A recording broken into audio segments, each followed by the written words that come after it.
உலக தமிழர்களை ஒரே இடத்தில் சந்திக்க வேண்டுமா? உங்களை அன்புடன் அழைக்கிறது தி ரைஸ் அமைப்பின் 13வது உலக தமிழர்கள் மற்றும் திறனாளர்கள் மாநாடு.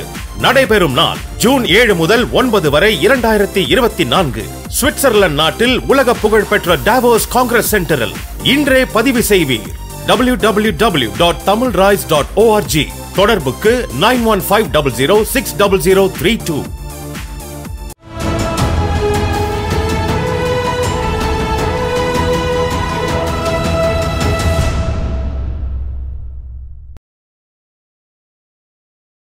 நேயர்களுக்கு அன்பு வணக்கம். மீண்டும் உங்களை சந்திப்பதில் மிகுந்த மகிழ்ச்சி. இன்றைக்கு நம்மிடையே பத்திரிகையாளர் திரு பிஸ்மி அவர்கள் நம்மோடு இணைந்து இருக்கிறார். வாருங்கள் நேயர்களே, சார்ட்ட பேசலாம்.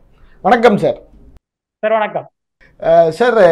சமீபத்தில் இன்னைக்கு வெளியே இருக்கிற அந்த ரத்தினம் பட விழாவில் விஷால் அவருடைய பேச்சு ஒரு பெரிய சர்ச்சையை கிளப்பி இருக்கிறது. உதயநிதி இந்த ரெட் ஜெயிண்ட் அதை பற்றின அவருடைய பேச்சை எப்படி சார் பார்க்குறீங்க? இல்ல, ஆக்சுவலி விஷாலுடைய குற்றச்சாட்டுல ஓரளவுக்கு உண்மை இருக்கு அப்படிங்கிறதுல எந்த மாற்றமும் இல்லை. என்னன்னா, ஆரம்பத்தில் ரெட் ஜெயண்ட் நிறுவனம் பட விநியோகத்துக்கு வந்த போது பல தயாரிப்பாளர்கள் சந்தோஷப்பட்டாங்க. என்ன காரணம் அப்படின்னா, கடந்த 10 ஆண்டுகளாக திரைப்பட விநியோகம் அப்படிங்கிறது ஒரு சில நபர்களுடைய கையில இருந்தது. என்னன்னா, ஒவ்வொரு ஏரியாவிலையும் ஒரு குட்டி தாதா மாதிரி சில பேர் இருந்தாங்க. அவங்க கையில நிறைய தியேட்டர்கள்லாம் இருக்கும். அந்த விநியோகஸ்தர்கள்ட்ட நீங்க படத்தை கொடுத்தா தான் அந்த ஏரியாவிலேயே உங்க படம் ரிலீஸ் ஆகுங்கிற மாதிரியான ஒரு சூழல் இருந்தது. அது இல்லாம அவங்களுக்குள்ள ஒரு கோஆர்டினேஷன் இருந்ததுனால இப்ப நீங்க படம் ரிலீஸ் பண்ணாலே அந்த குறிப்பிட்ட சிலர்கிட்ட தான் உங்க படத்தை கொடுத்தாகணுங்கிற மாதிரி ஒரு சூழல் இருந்தது. அப்படி படத்தை வாங்குகிற அந்த விநியோகஸ்தர்கள் குறிப்பிட்ட காலத்தில் அந்த ஷேர் தொகையை தயாரிப்பாளரிடம் கொடுக்காமல் இழுத்தடித்த சம்பவங்கள்லாம் நிறைய நடந்தது. ஸோ இப்படி ஒரு சூழல் இருந்ததால் இப்ப திமுக ஆட்சிக்கு வந்த பிறகு திடீர்னு உதயநிதியுடைய ரெட் ஜெயண்ட் நிறுவனம் இந்த பட விநியோகத்தை கையில் எடுக்கிறாங்க. அந்த காலகட்டத்துல பாத்தீங்கன்னா ரெட் ஜெயனுடைய வருகைங்கிறது தயாரிப்பாளர்களுக்கு மகிழ்ச்சியை கொடுத்தது. என்னன்னா, ஏற்கனவே ஒரு 7-8 நபர்களிடம் இருந்தது. இப்ப உதயநிதியுடைய ரெட் ஜெயன்கிற ஒரு நிறுவனத்தினுடைய கட்டுப்பாட்டுல வந்ததுனால சுலபமாக அந்த ஷேர் எல்லாம் அவங்க கிட்ட இருந்து வாங்க முடிஞ்சது. கணக்கு பாத்தீங்கன்னா அதுல எந்த ஃப்ராடுத்தனமும் இல்லாம ஒரு பக்காவா அவங்க கணக்கு கொடுத்தாங்க. இதெல்லாம் ஆரம்பத்தில் தயாரிப்பாளர்களுக்கு மகிழ்ச்சியையும் நன்மையையும் கொடுத்தது. அதுல எந்த மாற்றமும் இல்லை. ஆனா போக போக உதயநிதி அமைச்சராகி அவர் அரசியல்ல தீவிர கவனம் செலுத்த ஆரம்பித்த பிறகு அவருடைய நிறுவனத்தை நிர்வகித்த சில பேர் பாத்தீங்கன்னா முழுக்க தங்களுடைய விருப்பு வெறுப்போட செயல்பட ஆரம்பிச்சாங்க. அப்படி அவர்கள் செயல்பட்டதனுடைய விளைவுதான் இன்றைக்கு விஷால் வைத்த குற்றச்சாட்டு. விஷால் என்ன சொல்றாரு அப்படின்னா, அவருடைய மார்க் ஆண்டனி படம் வெளியாகும் போது அந்த படத்தை வெளியிட முடியாமல் ரெட் ஜெயண்ட் நிறுவனம் ஒரு முட்டு போட்டாங்க அப்படிங்கறது குற்றச்சாட்டு. அது கிட்டத்தட்ட உண்மைதான். இதே மாதிரி பலருக்கும் ரெட் ஜெயண்ட் பெயரில் அங்க இருப்பவர்கள் பல இடையூறுகளையும் சிக்கல்களையும் கொடுத்துக்கிட்டு இருந்தாங்க. அததான் இன்றைக்கு விஷால் பகிரங்கமா பேசியிருக்காரு. அதே நேரம் நம்முடைய கேள்வி என்னன்னா, மார்க் ஆண்டனி படம் ரிலீஸ் ஆகி பல மாதங்கள் ஆகுது. விஷால் குறிப்பிடுகிற அந்த சம்பவம் நடந்து பல மாதங்கள் ஆகுது. அதை இன்றைக்கு பேச வேண்டிய, அதுவும் மக்களவை தேர்தல் நடைபெற இருக்கின்ற அந்த நேரத்தில் பேச வேண்டிய அவசியம் என்ன அப்படிங்கிற ஒரு கேள்வியை எழுப்பும் போது அதற்கு பின்னால் ஏதோ ஒரு அரசியல் இருக்கு அப்படின்னு நம்மளால சந்தேகப்படாமல் இருக்க முடியும். சார், கண்டிப்பா சார். இப்ப இந்த ரத்தினம் படத்திற்கு இந்த திருச்சி, தஞ்சாவூர் அந்த பக்கத்துல இருக்கிற விநியோகஸ்தர்கள்லாம் எதிர்ப்பு தெரிவிச்சிருக்கதா நமக்கு தகவல் கிடைக்குது. ஏன் சார் எதிர்ப்பு விஷால் படத்துக்கு அந்த பகுதியில் இருக்கு? ஆக்சுவலி இதை நம்ம மேலோட்டமா பார்க்கும்போது என்ன தோணும் அப்படின்னா, ஏதோ ரெட் ஜெயண்ட் நிறுவனம் தான் இந்த மாதிரி ஆட்களை வைத்து ரத்தினம் படத்துக்கு ஒரு பேக் டோர்ல குடைச்சலை கொடுக்குறாங்க அப்படிங்கிற மாதிரி தோணும். அதில் ஓரளவுக்கு உண்மை இருக்கலாம். ஆனா முழுக்க முழுக்க அது உண்மை அப்படின்னு நம்ம நிச்சயமா சொல்ல முடியாது. என்ன காரணம்னா, திரைப்பட விநியோகத்தில் பாத்தீங்கன்னா இந்த எழுதப்படாத சட்டம் நிறைய இருக்கு. கிட்டத்தட்ட அது ஒரு கட்ட பஞ்சாயத்து கூட சொல்லலாம். இப்ப ஒரு தயாரிப்பாளர் ஒரு விநியோகஸ்தர்கிட்ட படத்தை விற்பாரு. அவுட்ரைட் முறையில் விற்பதா வைத்துக் கொள்வோம். அவுட்ரைட் என்பது அந்த படத்தை வாங்கிய பிறகு அதனுடைய லாப நஷ்டங்கள் அந்த விநியோகஸ்தரை தான் சாரும். அந்த படம் பல கோடி ரூபாய் சம்பாதிச்சாலும் அந்த விநியோகஸ்தரை தான் சாரும். தயாரிப்பாளர்கிட்ட கொடுக்க வேண்டியது இல்லை. நஷ்டமடைந்தாலும் அது அவரைத்தான் சாரும். நீங்க தயாரிப்பாளர்கிட்ட கேட்க முடியாது. இதுதான் அந்த அவுட்ரைட் உடைய முக்கியமான சாரம்சம். ஆனா இங்க என்ன அப்படின்னா, அவுட்ரைட் முறையில் ஒரு விநியோகஸ்தர் படத்தை வாங்குறாருன்னு வைங்க, ஒருவேளை அந்த படம் அவருக்கு நஷ்டத்தை கொடுத்துருச்சு அப்படின்னா கொஞ்சம் கூட கூச்சம் இல்லாமல் மனசாட்சி இல்லாமல் அந்த தயாரிப்பாளர்கிட்ட போய் உங்க படத்தை வாங்குனதுனாலதான் எனக்கு நஷ்டம், அந்த காசை திருப்பி கொடு அப்படின்னு கேட்கிற சூழல் இங்க இருக்கு. பல தயாரிப்பாளர்கள், பல ரஜினிகாந்த் போன்ற பல ஹீரோக்கள் இந்த விநியோகஸ்தர்களுக்கு பயந்து அவர்கள் கேட்ட பணத்தை கொடுத்திருக்காங்க. இதற்கு விஜயும் கூட விதிவிலக்கு இல்லை. விஜயும் கூட இதே ஓடாத படங்களுக்கு அவர் தண்டம் எழுதியிருக்காரு. ஸோ இந்த மாதிரி பலரிடமும் வாங்கி பழக்கப்பட்ட விநியோகஸ்தர்கள் எந்த படம் நஷ்டமானாலும் அந்த ஹீரோ கிட்டையோ அந்த தயாரிப்பாளர்கிட்டயோ போய் இந்த மாதிரி அடாவடியா காசு கேட்கிறாங்க. அப்படித்தான் இன்றைக்கு விஷாலுக்கு ஏற்பட்டிருக்கிற பிரச்சனையும். சார் கண்டிப்பாக சார். இப்போ விஷாலை நம்ம தொடர்ந்து கவனிக்கிறப்ப என்னன்னா, போன முறை எப்படி விஜய் சைக்கிளில் ஓட்டு போட வந்தாரோ அதே மாதிரி இவரும் வந்தார். ஒரு செய்தியெல்லாம் சொன்னார், நான் அரசியலுக்கெல்லாம் வரப்போகிறேன்னு சொன்னார். என்ன சார், ஏன் இப்படி திடீர்னு அவருடைய மாற்றம் சார்? அதான் அந்த புளியை பார்த்து பூனை சூடு போட்டுக்கிட்டதுன்னு சொல்லுவாங்கல்ல, கிட்டத்தட்ட அந்த மாதிரியான ஒரு நபராக மாறிவிட்டாரு சார். விஜயை பார்த்து தான் அவரு இந்த சைக்கிள்லாம் முடிவு பண்ணியிருப்பாரோ, சைக்கிள்ல வரலாம். அதுல எந்த மாற்றமே இல்லை. என்ன காரணம்னா விஜய் இளைய தளபதி அப்படின்னு அவருக்கு ஒரு அடைமொழி வச்சுக்கிறாரு. இவர் உடனே புரட்சி தளபதினு இவர் ஒரு பேர் வச்சுக்கிறாரு. அப்ப அங்கிருந்தே அவர் விஜயை காப்பி அடிக்கிற வேலையை ஆரம்பிச்சிட்டாரு. அதே மாதிரி விஜய்க்கு அரசியல் ஆசை இருக்குங்கிறதுனால அவர் என்னவெல்லாம் பண்ணுவார். ஆரம்பத்துல விஜய் பாத்தீங்கன்னா அவருடைய போட்டோ ஒட்டி இந்த நோட் புக் எல்லாம் பிள்ளைங்களுக்கு ஏழை மாணவர்களுக்கு கொடுப்பாங்க. ஒரு நோட் இருக்கும், அதுல பாத்தீங்கன்னா முழுக்க முழுக்க விஜயுடைய போட்டோ, விஜயுடைய பெயரு, அந்த ரசிகர் மன்றங்களுக்கு தான் இவ்வளவு பெருசுல இருக்கும். அதை கொடுப்பாங்க. ஒரு 1000 ரூபாய் செலவு பண்ணி ஒரு நோட்டை கொடுத்துட்டு ஒரு 10,000 ரூபாய் செலவு பண்ணி பப்ளிசிட்டி தேடிக்கிறாங்க. இன்றைக்கு விஷால் பண்றது பாத்தீங்கன்னா கிட்டத்தட்ட அதே ரூட்டு தான். அதாவது நேற்று ரஜினி செய்ததை இன்று விஜய் செய்கிறார், இன்று விஜய் செய்வதை நாளை விஷால் செய்வார். இதுதான் சுருக்கமா சொல்லணும் அப்படின்னா. சோ இப்ப விஷாலுக்கும் அரசியல் ஆசை இருக்கு. அதற்கு அவர் ஒரு ரோல் மாடலா விஜய் வச்சுக்கிறாரு. இந்த சைக்கிளில் ஓட்டு போட போனது கூட அதுதான். இதுலயே ஒரு பெரிய காமெடி என்னன்னா, விஜய் சைக்கிள்ல போனதுக்கு ஒரு காரணம் சொன்னார். வாக்குச்சாவடிங்கிறது ஒரு இடத்துல இருந்தது, இந்த தேர்தல் நேரத்துல அதை ஒரு குறுகலான இடத்துக்கு மாத்திட்டாங்க. அங்க நம்முடைய காரு போய் திரும்புறதுல ஒரு அசௌகரியம் இருந்ததுனால நான் சைக்கிள்ல போனேன் அப்படின்னு விஜய் அவருடைய நண்பர்கள் கிட்ட சொன்னதா எனக்கு ஒரு தகவல் கிடைச்சது. ஆனா விஷால் பாத்தீங்கன்னா அந்த மாதிரி எந்த காரணமும் இல்லை. அவர்கிட்ட காரு இருந்துதான், அது அவங்க அப்பா அம்மா கிட்ட கொடுத்தாரா, இவர்கிட்ட காரே கிடையாதான். அப்புறம் சென்னை நகர ரோடுகள்லாம் குண்டும் குழியுமா இருக்கான், அதனால சைக்கிள்ல வந்தார். இது எல்லாமே பாத்தீங்கன்னா இந்த ஊடக கவனம் பெறுவதற்கான ஒரு முயற்சி. ஆனா விஷாலுக்கு தெரியாத விஷயம் என்ன அப்படின்னா, நாம் செய்வதை ஏதோ ஒரு ஹீரோயிசமாக மக்கள் பாக்குறாங்கன்னு நினைச்சுக்கிட்டு அவர் பண்றாரு. ஆனா உண்மையில் விஷால் செய்வதை மக்கள் எப்படி பாக்குறாங்கன்னா, ஒரு மன்சூர் அலிகான் செய்கிற கோமாளித்தனத்துக்கு நிகராகத்தான் விஷாலுடைய நடவடிக்கைகளை மக்கள் பாக்குறாங்க. அதை விஷால் புரிஞ்சுக்கணும். அது ரொம்ப ரொம்ப முக்கியமானதா நான் நினைக்கிறேன். கண்டிப்பா சார். இப்ப நம்ம விஷால் பத்தி பேசிட்டு இருக்கறனால இந்த நடிகர் சங்க கட்டடம் அது அதுக்கான அந்த ரெனோவேஷன் ஒர்க்கு திரும்பவும் பழைய கட்டடத்தை திரும்பவும் கட்ட ஆரம்பிச்சிருக்காங்க. அந்த பணி முடியுமா சார்? இந்த வாட்டியாவது முடியுமா சார்? இல்ல, முடியணும்னு ஆசைப்படுறோம். ஏன்னா நடிகர் சங்கத்துக்கு ஒரு பாரம்பரியம் இருக்கு. அதனால அந்த கட்டிடம் திட்டமிட்டபடி கட்டி முடிக்கப்படணும் அப்படிங்கிறது நம்முடைய விருப்பமாகவும் ஆசையாகவும் இருந்தாலும் நடைமுறையில் அது அத்தனை எளிதானதா அப்படிங்கிற ஒரு கேள்வியும் இருக்கு. ஏன்னா அந்த கட்டடம் கட்டும் போது ஒரு 20 கோடி ரூபாய் இருந்தா கட்டி முடிச்சிருவோம் அப்படின்னு சொன்னாங்க. அப்புறம் கிட்டத்தட்ட பாதி கட்டி முடிச்சது பாத்தீங்கன்னா 40 கோடி ரூபாய் இருந்தாதான் கட்ட முடியும்னாங்க. இதை சொல்லியே ஒரு 3-4 வருஷம் ஆச்சு. இப்ப இன்றைக்கு கேட்டா எத்தனை கோடி வேணும்னு எப்ப சொல்லுவாங்கன்னு தெரியல. இந்த சூழ்நிலையை பாத்தீங்கன்னா ஒவ்வொரு நடிகரும் ஒரு பெருந்தொகையை கொடுத்து அதை இவங்க வைப்பு நிதியில் வைத்து அதனுடைய வட்டியில் இந்த கட்டட வேலைகளை நடத்துறதா சொல்றாங்க. அது எந்த அளவுக்கு சாத்தியம்ங்கிறது தெரியல. ஏன்னா வெகு சில ஹீரோக்கள் மட்டுமே இந்த மாதிரி ஒரு தொகையை கொடுத்துக்கிட்டு இருக்காங்க. எல்லா ஹீரோக்களும் கொடுத்தாங்கன்னா தான் இவங்க நினைக்கிற மாதிரி ஒரு பெரும் தொகை வைப்பு நிதியா போய் உட்காந்து அதிலிருந்து கிடைக்கிற வட்டியில இந்த கட்டிட வேலைகள் ஸ்மூத்தா நடக்கும். ஆனா பல பேர் இவங்க எதிர்பார்த்த மாதிரி அந்த நேரத்தில் பணம் கொடுக்கல அப்படிங்கிறது தான் நமக்கு கிடைத்த தகவல். அதனால இவர்கள் பிளான் பண்ணபடி இந்த கட்டிடத்தினுடைய வேலை முடியுமா அப்படிங்கிறதுல ஒரு சின்ன சந்தேகம் இருக்கு. கண்டிப்பா சார். சார் இப்ப அண்மையில மக்களவை தேர்தல், நாடாளுமன்ற தேர்தல் நடந்துச்சு. அப்ப பாத்துக்கிட்டீங்கன்னா அஜித் போய் காலைல 6 மணிக்கு ஓட்டு போட்டார், விஜய் ஓட்டு போட்டார் அப்படின்னு சொல்லிட்டு நடிகர்களை சுத்தி இந்த நம்முடைய தொலைக்காட்சி எல்லா பெரிய மீடியாக்கள் எல்லாருமே அதை ஃபோக்கஸ் பண்ணாங்க. ஆனால் இன்னைக்கு கேரளாவில் பார்த்துக்கிட்டிங்கன்னா அப்படி ஒரு பெரிய ஒரு அந்த மீடியாக்கள் அப்படி ஒரு பெரிய இதெல்லாம் பண்ணலை. இந்த இந்த இந்த இந்த வித்தியாசத்தை நம்ம எப்படி சார் பார்க்குறது? ஏன் திரைக்கலைஞர்களுக்கு பின்னாலே இந்த மீடியா போயிட்டுருக்கு சார்? ஆக்சுவலி இதை எப்படி சொல்றது அப்படின்னா, மக்கள் எவ்வளியோ மன்னன் அவ்வளி, அல்லது மன்னன் எவ்வளியோ மக்கள் அவ்வளி அப்படின்னு. அந்த மாதிரி இந்த மக்கள் எப்படி இருக்காங்களோ அதற்கேற்ற மாதிரி இந்த ஊடகங்கள் இருக்கா, அல்லது இந்த ஊடகங்கள் எப்படி இருக்கோ அதற்கேற்ற மாதிரி இந்த மக்கள் இருக்காங்களா அப்படிங்கிறது ஒரு விவாதத்துக்குரிய ஒரு கேள்விதான்.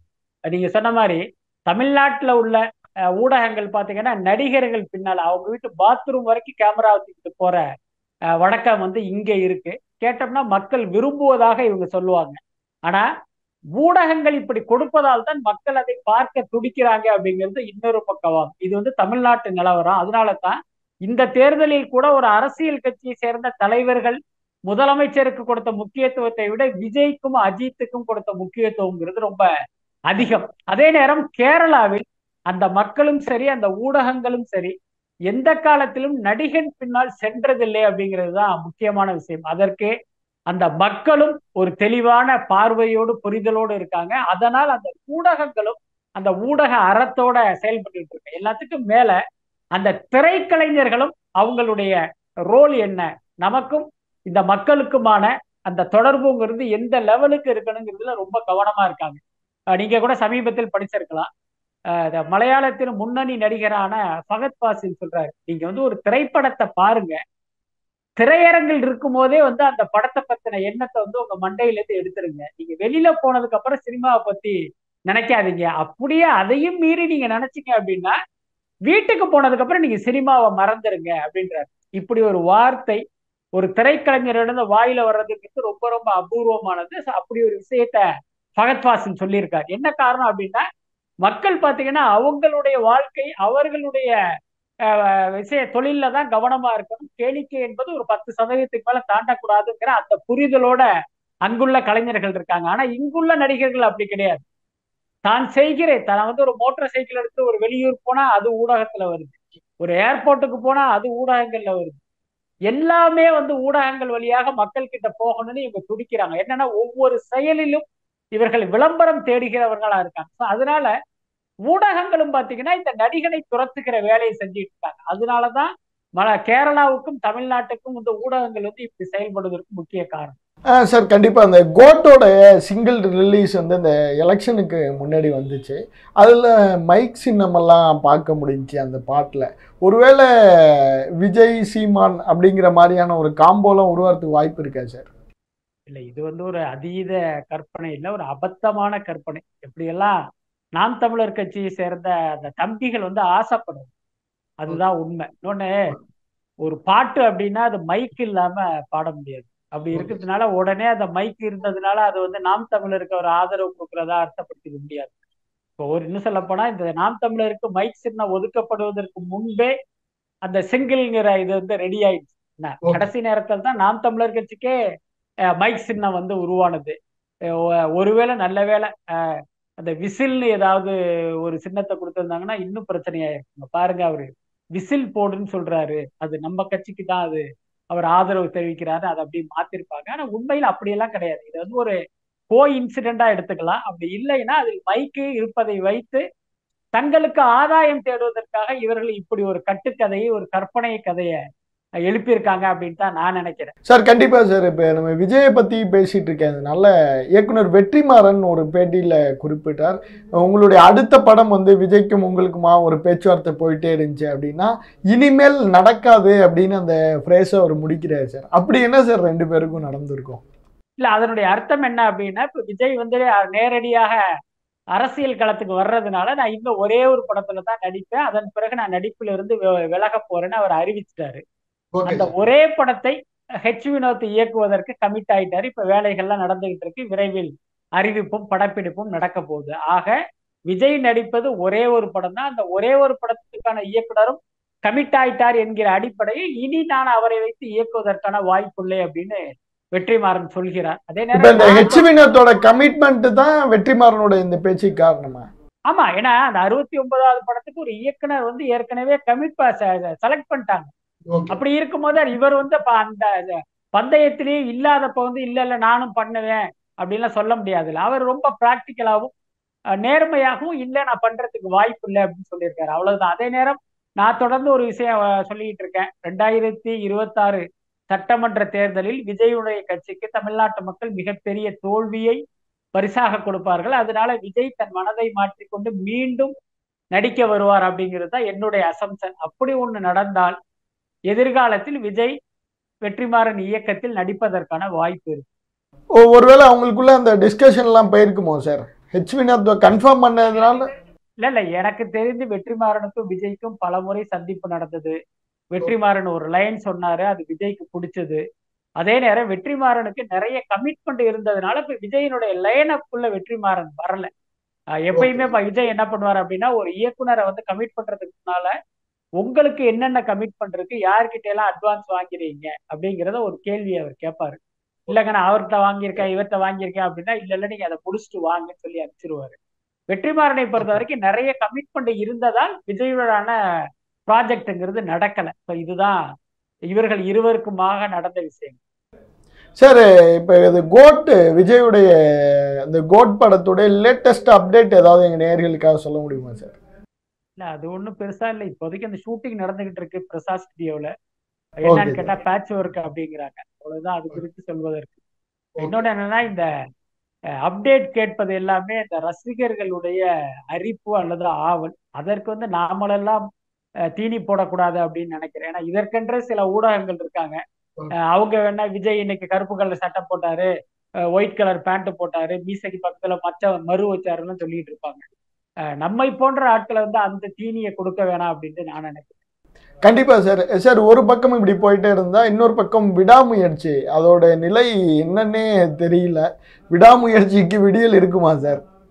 விடாமுயற்சியை பொறுத்த வரைக்கும் லைக்கா நிறுவனத்துக்கு ஏற்பட்ட பொருளாதார நெருக்கடியின் காரணமாக அந்த படம் வந்து தற்காலிகமாக நிறுத்தப்பட்டிருக்குது. இந்த வார்த்தையை தான் நம்ம சரியா பயன்படுத்தணும். என்னன்னா, ஒரே நேரத்துல வேட்டைங்கிற ஒரு பெரிய படமும் விடாமுயற்சின்னு ஒரு பெரிய படமும் பண்றதுனால அவங்களுக்கு ஒரு மிகப்பெரிய கிரைசிஸ் இருக்கு. கடைசியா என்ன பண்ணாங்க, அந்த ரெண்டையுமே ஒரே நேரத்துல பேலன்ஸ் பண்ண முடியாம ஒரு கட்டத்துல முடிவு பண்ணிட்டாங்க, வேட்டையனை முடித்துட்டு நம்ம விடாமுயற்சியை கண்டினியூ பண்ணலாம் அப்படின்ட்டு. ஸோ இப்போதைக்கு வேட்டையன் படப்பிடிப்பு நடந்துகிட்டு இருக்கு. மே 2வது வாரத்தில் வேட்டையன் படத்தினுடைய முழு படப்பிடிப்பும் முடியுது. அதுக்கு அப்புறமா விடாமுயற்சி தொடங்கும். பட் இதுக்கு இடையில இந்த கேள்விகளை எதிர்கொள்ள முடியாமல் அஜித் தரப்புல என்ன சொல்றாங்க அப்படின்னா, நாளைக்கு ஷூட்டிங் போறோம், நாளான்னைக்கு போறோம், 20ஆம் தேதி போறோம், 25ஆம் தேதி போறோம்னு அப்படி வாயில வந்த தேதிகளை சொல்லிக்கிட்டு இருக்காங்க. பட் அது வந்து உண்மையிலே ரசிகர்களை சமாதானப்படுத்துகிற ஒரு விஷயமாக வேணா இருக்கலாம். ஆனா உண்மையில வந்து அப்படி எந்த ஏற்பாடுகளும் நடக்கவில்லை அப்படிங்கிறது தான் நிஜம். சார் இந்த ரீரிலீஸ் கலாச்சாரம், அதாவது சமீபத்தில் கில்லியுடைய ரீரிலீஸ் அது ஒரு பெரிய வரவேற்பை பெற்றதாக சொல்கிறாங்க. அதாவது ரீரிலீஸ் வரலாற்றிலே இல்லாத பெஞ்ச் மார்க்கெல்லாம் இதை கிளியர் பண்ணியிருக்கதா சொல்கிறாங்க. அதெல்லாம் உண்மையா சார்? இல்லை, அந்த படத்துக்கு வந்து ரசிகர்களிடம் ஒரு மிகப்பெரிய வரவேற்பு கிடைச்சிருக்கு. அதுல எந்த மாற்றமும் இல்லை. அதே நேரம் என்னன்னா, அந்த படம் இத்தனை கோடி கலெக்ட் பண்ணிருக்கு, அத்தனை கோடி கலெக்ட் பண்ணிருக்கு என்று சொல்லப்படுகிற நம்பர்ஸ்ல வந்து எனக்கு ஒரு சந்தேகம் இருக்கு. எப்பயுமே இந்த விநியோகஸ்தர்கள் என்ன பண்ணுவாங்க அப்படின்னா, ஒரு மிகையான அல்லது ஒரு பொய்யான நம்பர்களை சொல்லி அதன் மூலமாக அவங்க படத்தை வந்து ஒரு பெரிய அளவுல மார்க்கெட்டிங் பண்ணுவாங்க. கிட்டத்தட்ட இந்த கில்லி படத்தை ரீரிலீஸ் செய்திருக்கிற விநியோகஸ்தரும் பல படங்களுக்கு இதே உத்தியில வந்து நிறைய பண்ணியிருக்காரு. இப்போ உதாரணத்துக்கு ஒரு படம் ரிலீஸ் பண்ணுவாரு, அந்த படத்தினுடைய முதல் ஷோவுடைய ரிப்போர்ட் வர்றதுக்கு முன்னாலேயே பொக்கேயும் மாலையுமா அந்த ஹீரோவை போய் பார்த்து நம்ம படம் சூப்பர் ஹிட் அப்படின்ட்டு கொடுப்பாங்க. அதை பார்க்கும்போது நமக்கே காமெடியா இருக்கும். ஸோ இந்த மாதிரியான ஒரு சீப்பான விஷயங்களை பண்ணுவதால் இப்ப இந்த படம் குறித்த அந்த வசூல் தொகையிலையுமே நமக்கு ஒரு சந்தேகம் இருக்கு. பட் சரியான நம்பருங்கிறது சில நாட்கள் கழித்து தான் நம்மளால உறுதியா சொல்ல. ஆனால் இந்த ரீரிலீஸ் கலாச்சாரத்தை எப்படி பார்க்குறீங்க சார்? ஏன்னா இப்போ ரீரிலீஸ் பண்ணுறதுனால நம்மளால ஒன்று புரிஞ்சிக்க முடியுது, பழைய கண்டென்ட்டுக்கு ஈக்குவலாக புதிய கண்டென்ட் மக்களுடைய ஈர்ப்பை பெறல அப்படிங்கிற ஒரு பாயிண்ட் ஆஃப் வியூ. உங்களுடைய பாயிண்ட் ஆஃப் வியூ என்ன சார்? இல்ல அது ஒரு ஓரளவுக்கு உண்மையாக இருந்தாலும் இந்த ரீரிலீஸ்ங்கிறது ஒண்ணு புதுசு கிடையாது. இது ஒண்ணு இன்றைக்கு கண்டுபிடித்த விஷயம்லாம் இல்லை. நீங்க ஒரு காலத்துல, அதாவது ஒரு 30-40 வருஷங்களுக்கு முன்பெல்லாம் பாத்தீங்கன்னா, சினிமா தயாரித்து விநியோகஸ்தர்களுக்கு வந்து அந்த ரைட்ஸ் கொடுக்கறதே 5 வருஷத்துக்கு தான் கொடுப்பாங்க. 5 வருஷம் ஒரு விநியோகஸ்தர் ஒரு திருச்சி ஏரியா வாங்குறாரு, கோயம்புத்தூர் ஏரியா வாங்குறாருன்னா அவருக்கு அந்த படத்தின் மீது 5 வருடங்கள் வரைக்கும் தான் உரிமை இருக்கும். அந்த 5 வருஷத்துல அவர் என்ன பண்ணுவார், ஃபுல்லா ஷிஃப்டிங்கிற பேர்ல எல்லா ஊருக்கும் அந்த படம் வந்து ஒரு ரவுண்ட் அடிக்கும். கிட்டத்தட்ட ஒரு 2 வருஷத்துக்கு அந்த படம் எல்லா தியேட்டர்லயும் ஓடி முடிஞ்சு அதுக்கப்புறம் அந்த படம் வந்து எங்கேயுமே ஓடாது. ஒரு 2 3 வருஷம் அந்த பொட்டி சும்மா தான் இருக்கும். 5 வருஷம் கழிச்சு என்ன பண்ணுவார் தயாரிப்பாளர், அந்த உரிமையை மீண்டும் வேறு யாருக்காவது கொடுப்பாங்க. அவங்க வந்து ஒரு சிறு தொகைக்கு வந்து அந்த படத்தை வாங்குவாங்க. அப்ப நீங்க கூட கேள்விப்பட்டிருக்கலாம், புத்தம் புதிய காப்பி அப்படின்னு தான் அந்த ஊர்ல போஸ்டர்களே ஒட்டுவாங்க. அதோட அர்த்தம் என்ன அப்படின்னா, அந்த 5 வருஷம் கழிச்சு வாங்கும் போது அப்ப முன்பு போட்ட பிரிண்ட் எல்லாம் பாத்தீங்கன்னா ஃபுல்லா கீறல் ஆகி படமே ரொம்ப தெளிவற்ற நிலையில இருக்கும். அதனால இவங்க என்ன பண்ணுவாங்க, அந்த நெகட்டிவ்ல இருந்து ஃப்ரெஷ்ஷா பிரிண்ட் போட்டு 5 வருஷம் கழிச்சு அதை தியேட்டருக்கு எடுத்து வருவாங்க. அதுதான் ரீ ரிலீஸ். அதுதான் இன்றைக்கு நடக்கிறதும். இன்னைக்கு என்னன்னா அது எல்லாத்துக்குமே ஒரு பெயர் வந்து கொடுத்துருக்காங்க, அவ்வளவுதான். இன்னொன்னு இதுக்குன்னு ஒரு மார்க்கெட்டிங் பண்ணி சோசியல் மீடியாலாம் இருக்கிறதுனால இந்த ரீல்ஸ் அது இதுன்னு போட்டு அதை ஒரு மாதிரி பேசு பொருளா மாத்திருக்காங்க, அவ்வளவுதான். அதுக்குள்ள ஒண்ணு. அதனால இது வந்து ஒரு புதுமையான வியாபார உத்தியா நம்ம சொல்ல முடியாது. சார், இப்போ அஜித் ரசிகர்கள் எல்லாம் பில்லா மங்காத்தா அதோட ரீ ரிலீஸை எதிர்பார்க்கிறதா நம்ம சமூக ஊடகங்கள்லாம் பார்க்க முடியும். அதுக்கான வாய்ப்புகள்லாம் இருக்கா சார்? இல்ல, அந்த பில்லா படம் மே 1ஆம் தேதி வர்றதாக ஒரு தகவல் இருக்கு. அதே நாளில் மங்காத்தாவை கொண்டு வர்ற மாதிரி இன்னொரு தகவலும் இருக்கு. ரெண்டில் ஏதோ ஒரு படம் நிச்சயமாக மே 1ஆம் தேதி வரும். இது அஜித் ரசிகர்கள் விரும்புறாங்க என்பதை தாண்டி இது வந்து வியாபாரிகள் விரும்புறாங்க அப்படிங்கிறது தான் முக்கியமான விஷயம். என்னன்னா, விஜய் நடித்த கில்லி வந்துச்சு, இந்த மாதிரி நல்லா ஓடுது, மக்கள் கூட்டம் கூட்டமா வர்றாங்க. அப்ப அவர் போலவே இந்த இன்னொரு முன்னணி நடிகர் யாருன்னா அஜித். அப்ப அவருடைய பெஞ்ச்மார்க் மூவி என்ன, பில்லா, அதை கொண்டு வருவோம் அப்படின்னு ஒரு வியாபாரி போட்ட கணக்கு தான். ஸோ அந்த அடிப்படையில் வந்து இப்ப பில்லாவோ மங்காத்தாவோ நிச்சயமாக மே 1ஆம் தேதி ரிலீஸ் செய்யப்படும் அப்படின்னு தான் நான் நினைக்கிறேன். சார், இப்போ ரஜினி லோகேஷ் கனகராஜ் இணைந்திருக்கிற அந்த படத்தினுடைய டைட்டில் கூலி அப்படின்னு அறிவிச்சிருக்காங்க. அந்த ரிலீஸ் பண்ண விதம், மற்ற விதம், அது இந்த லோகேஷ் கனகராஜ் வந்து எப்போதும் பயன்படுத்துகிற அதே யுத்தியை பயன்படுத்தியிருக்காரா? இந்த காம்பினேஷன் எப்படி ஒர்க் அவுட் ஆகுமா சார்? இல்ல, அந்த ஜோசியம்லாம் நம்ம சொல்ல முடியாது. அதே நேரம் அந்த படத்தை எடுக்கிற சன் பிக்சர்ஸ் உடைய கணக்குங்கிறது ஒரு மிகப்பெரிய வெற்றியை கொடுத்த லோகேஷ் கனகராஜ் ரஜினியோட ஒரு கூட்டணி அமைத்தால் அந்த படம் பெரிய அளவில் வியாபாரம் செய்யப்படும், மக்களும் ரசிப்பார்கள் அப்படிங்கிற அடிப்படையில தான் அந்த காம்பினேஷனை வந்து அவங்க ஒர்க் அவுட் பண்ணியிருக்காங்க. இன்றைக்கு ரசிகர்கள் கிட்ட இந்த காம்போவுக்கு வந்து ஒரு எதிர்பார்ப்பு இருக்கு. அதுல எந்த மாற்றமும் இல்லை. இப்ப இவர்கள் இருவரும் இணைகிற கூலிப்படம் வெளியாகும் போது அந்த படத்துக்கு வந்து ஒரு மிகப்பெரிய ஊடக கவனம் கிடைக்கும். மக்களிடம் வந்து ஒரு பரபரப்பாக பேசப்படும். அதன் காரணமாக மக்கள் தியேட்டருக்கு திரண்டு வருவார்கள்.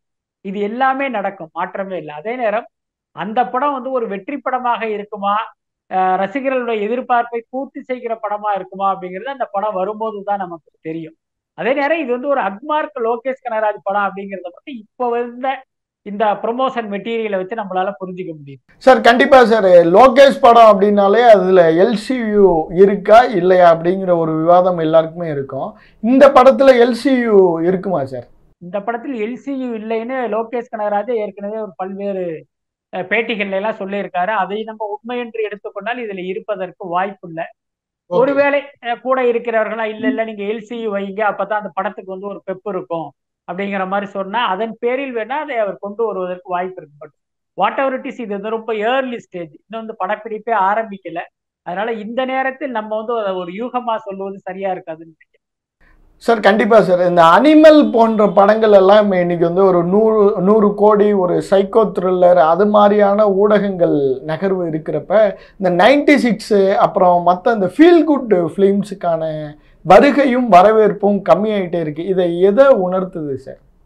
இல்ல, அப்படியெல்லாம் சொல்ல முடியாது. அந்த மாதிரி படங்கள் நீங்க ஆடியன்ஸ்க்கு வந்து பிடிச்சிருச்சுன்னா நிச்சயமாக அந்த படத்தை மக்கள் வெற்றி அடைய வைப்பாங்க. 96லாம் அப்படிதான் ஓடுச்சு. அதே நேரம் அனிமல் படம் ஓடியதுக்கு பின்னணியே நம்ம கவனிக்கணும். அனிமல் படத்தை பார்த்துட்டு படம் சூப்பரா இருக்கு, நீங்க போய் பாருங்கன்னு வந்து எந்த மவுத் டாக்கும் வரவே இல்லை. படம் வந்து ஒரு மாதிரி இருக்கு, ஆனா பார்க்கலாம், இப்படித்தான் சொல்லுவாங்க. அப்புறம் அந்த படத்துல பயங்கர ஆபாசம் இருக்கு, வன்முறை இருக்கு, அந்த காட்சியில அப்படி நடிச்சிருப்பான், இந்த காட்சியில் இப்படி இருக்குன்னு கிட்டத்தட்ட ஒரு நெகட்டிவான விஷயங்களை தான் சிலாகிச்சு பேசினாங்க. அப்ப என்னன்னா ஆடியன்ஸ் அப்படியே நம்ம ஒருத்தரை போய் பார்ப்போம் அப்படின்ட்டு இவர்கள் போனதுனால அந்த படத்துக்கு அவ்வளவு பெரிய வசூல் சாத்தியமாச்சு. அதனால இன்னொன்னு நினைக்கிற, இன்றைக்கு இருக்கிற அந்த ரசிகனுடைய மனநிலையெல்லாம் மாறிடுச்சு. இவங்களுக்கு எல்லாம் எந்த எத்திக்ஸுமே கிடையாது. அது எப்பேற்பட்ட கேடுகெட்ட படமாக இருந்தாலும் நம்ம ஒருத்தரை போய் பார்த்துருவோமே, அந்த படத்தை வந்து நம்ம பார்த்துட்டு இவன் 4 பேர்கிட்ட சொல்லணுங்கிற அந்த மனோபாவம் வளர்ந்துகிட்டே இருக்கிறதுனால இந்த மாதிரி படங்களுடைய வெற்றியை வந்து நிச்சயமா தவிர்க்க முடியல. அதே நேரம் 96 போன்ற நல்ல படங்களுக்கான ஸ்பேஸும் இருந்துகிட்டு தான் இருக்கு. இன்னைக்கு மஞ்சுமல் பாய்ஸ் ஓடுது, பிரேமலு ஓடுது, பல மலையாள படங்கள்லாம் ஓடுது. அப்படிங்கும்போது இதே இந்த அனிமல் காலத்துல தானே அந்த படங்களுக்கான வெற்றியும் கிடைக்கும். சார் இந்த நிறைவா சார் இந்த தனுஷ் ஐஸ்வர்யா அவருடைய விவாகரத்தை ஒரு பெரிய விஷயமா ஒரு ஒரு 2 தனி மனிதர்களுக்கு உள்ள ஒரு விஷயத்த அது என்னமோ தான் வீட்டில் நடக்கிற மாதிரியான இந்த சமூக ஊடகங்கள் விவாதங்களை நீங்க எப்படி சார் பாக்குறீங்க? இல்ல அதுதான் அது சமூக ஊடகங்களில் இருக்கிற பல பேர் வெட்டியான ஆட்களா இருக்காங்கிறது தான் இதை காட்டுது. இன்னொன்னு நீங்க சொன்ன மாதிரி எல்லார் வீட்லயும் திருமணம் நடக்கும், பல வீடுகள்ல அந்த திருமண முறிவுங்கிறது நடக்கும். அது இந்த காலகட்டத்தில் கிட்டத்தட்ட ஒரு 50% திருமணங்கள் திருமண முறிவில் முடிகிறத நம்ம பார்த்துக்கிட்டு தான் இருக்கோம். அதே நேரம் இந்த நடிகர் நடிகை போன்ற பிரபலங்களுடைய வாழ்க்கையில் நடக்கும்போது அது நமக்கெல்லாம் ஒரு சுவாரஸ்யமான கதையாகவும், அதற்கு என்ன காரணம், இவர் மேல தப்பா அவர் மேல தப்பா அப்படிங்கிற அந்த காசிப் கேட்கிற மனநிலை வந்துருது. அதற்கு தீனி போடுகிற மாதிரி பல கட்டுக்கதைகள் பரப்பப்படுது. அதுதான் தோணுது. அதுக்கு மேல இதை பத்தி நம்ம சொல்றதுக்கு ஒண்ணும் இல்லை. நான் இது 2 பேருடைய ஒரு தனிப்பட்ட விஷயம். அதுக்கு மேல நம்ம இதை டிஸ்கஸ் பண்ணுவது நாகரிகமா இருக்காதுன்னு தான். கண்டிப்பா சார். உங்களுடைய இந்த நேரத்திற்கும் வாய்ப்பிற்கும் நெஞ்சார்ந்த நன்றிகள் சார். உலக தமிழர்களை அழகின் உச்சமான சுவிட்சர்லாந்தில் சந்திக்க ஓர் அரிய வாய்ப்பு. தி ரைஸ் அமைப்பின் 13வது உலக தமிழர்கள் மற்றும் திறனாளர்கள் மாநாடு நடைபெறும் நாள் ஜூன் 7ஆம் தேதி முதல் 9 வரை 2024 சுவிட்சர்லாந்து நாட்டில் உலக புகழ்பெற்ற டாவோஸ் காங்கிரஸ் சென்டரில். முன்பதிவிற்கு www.tamilrise.org. தொடர்புக்கு 9150060032.